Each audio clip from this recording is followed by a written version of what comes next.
As the sun sets over the sprawling desert landscape, the distant rumble of rotor blades can be heard in the distance. Closer and closer it gets, until finally, emerging from the twilight, a sleek, black helicopter comes into view. This is the RAH-66 Comanche, a stealth helicopter designed by the United States Army to be the ultimate weapon of the skies. However, despite its cutting-edge technology and impressive capabilities, the Comanche ultimately failed to meet expectations and was cancelled in 2004 after nearly 2 decades of development. The question remains: why did this highly advanced helicopter fail to live up to its potential? Was it the high cost of development, the changing nature of warfare, or a failure to meet the needs of the modern battlefield? Or perhaps it was a combination of all these factors and more. As we delve deeper into the story of the RAH-66 Comanche, we will uncover the reasons behind its rise and fall, and what it can teach us about the challenges of military technology development in the modern era. Here's what you need to remember.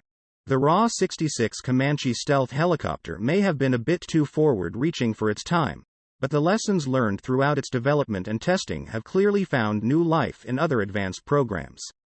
With defense officials increasingly touting the value of stealth to increase combat aircraft survivability, it seems certain that we'll see another stealth helicopter enter service at some point.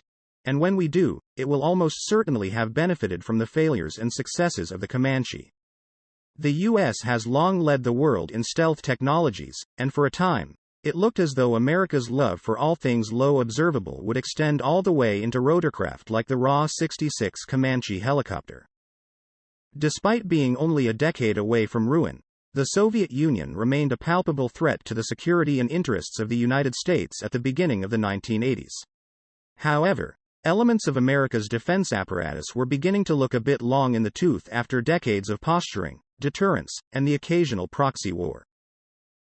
With the Soviet Union was believed to still be funneling a great deal of money into their own advanced military projects, the U.S. Army set to work on finding a viable replacement for their fleets of Vietnam-era light attack and reconnaissance helicopters in its forward-looking light helicopter experimental program.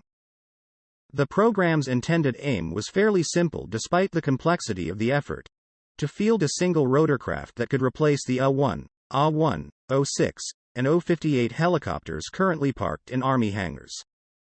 By the end of the decade, the Army announced that 2 teams, Boeing Sikorsky and Bell McDonnell Douglas, had met the requirements for their proposal, and they were given contracts to develop their designs further.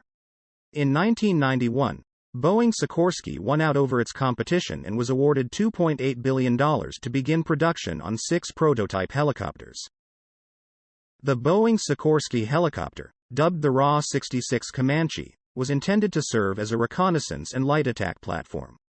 Its mission sets would include flying behind enemy lines in contested airspace to identify targets for more powerful attack helicopters or ground units, but the RAH-66 wouldn't have to back away from a fight. In order to meet the Army's demands, the Comanche would need to be able to engage lightly armored targets as well as identify tougher ones for engagement from more powerful AH-64 Apaches. Most importantly, the RAH-66 needed to be more survivable than the Army's existing Scout helicopters in highly contested airspace, which meant the new Comanche helicopter would need to borrow design elements from existing fixed-wing stealth platforms like the F-117 Nighthawk to defeat air defense systems and missiles fired from other helicopters. The Boeing Sikorsky team quickly set about building the program's first 2 prototypes, leveraging the sort of angular radar reflecting surfaces that gave the Nighthawk its enigmatic visual profile. Those surfaces themselves were made out of radar-absorbing composite materials to further reduce the RAH-66's radar signature. The stealth helicopter also managed engine exhaust by funneling it through its shrouded tail section, reducing its infrared signature to further limit detection.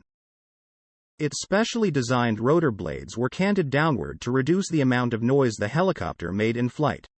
Finally, a full suite of radar warning systems, electronic warfare systems, and chaff and flare dispensers would help keep the RAH-66's crew safe while they rode behind Kevlar and graphite armor plating that could withstand direct hits from heavy machine gunfire.